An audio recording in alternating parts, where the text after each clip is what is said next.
Committee కుర్రోళ్ళు విన్నప్పుడు నేను అనుకున్నా, నిజంగా ఇలాంటి సినిమా థియేటర్ రిలీజ్ అయితే నేను చూస్తా.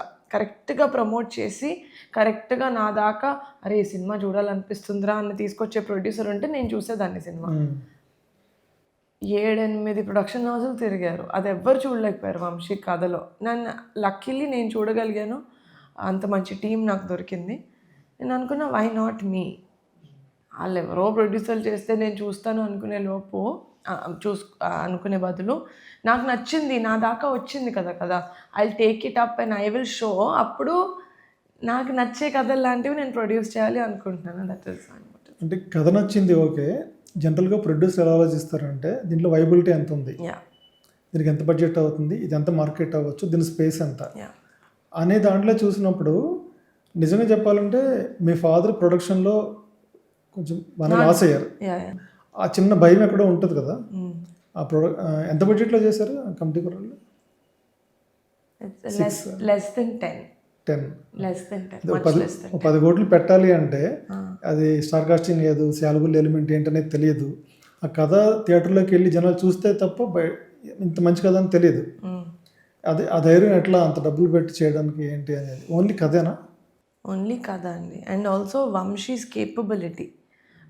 ఒక డైరెక్టర్ మాట్లాడేటప్పుడు మీరు దానితో అంటే యాజ్ అ ప్రొడ్యూసర్ మీరు ఆ డైరెక్టర్ తోటి టైం స్పెండ్ చేస్తే మీకు తెలుస్తుంది ఆయన కేపబుల్లా కాదా అని. ఎందుకంటే కొంతమంది నరేషన్ మటుకు బాగా ఇవ్వగలుగుతారు.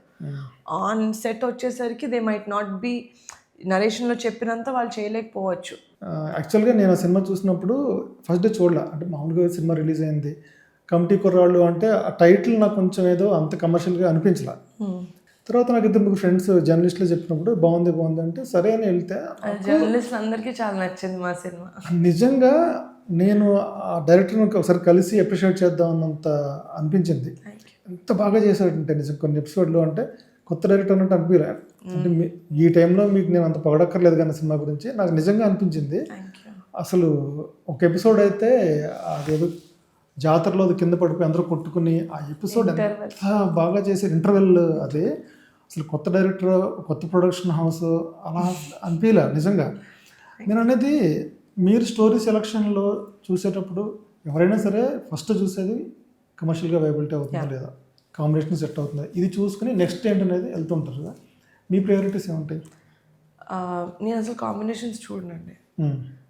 ఎందుకంటే కాంబినేషన్స్ చూసి స్టాటిస్టిక్స్ ప్రకారం చేయడానికి మన కార్పొరేట్ కాదు, ఆర్ట్. నమ్ముతారా? నేను ఆర్ట్నే నమ్ముతా.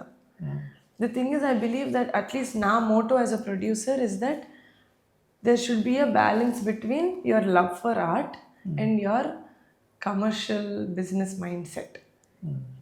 మనకి డబ్బులు వస్తున్నప్పుడు చాలా ఈజీ, డబ్బులు వస్తున్నాయి కదా అని ఆ సైడ్ వెళ్ళిపోయి కమర్షియల్గా చూసుకుందాం, ఇక్కడ ఇంతకు అమ్మేద్దాం మనకి సినిమా సెట్ అయిపోద్ది అని. ఆ ప్రాసెస్లో మనం ఆర్ట్ మర్చిపోతాం. That is as cinema fails.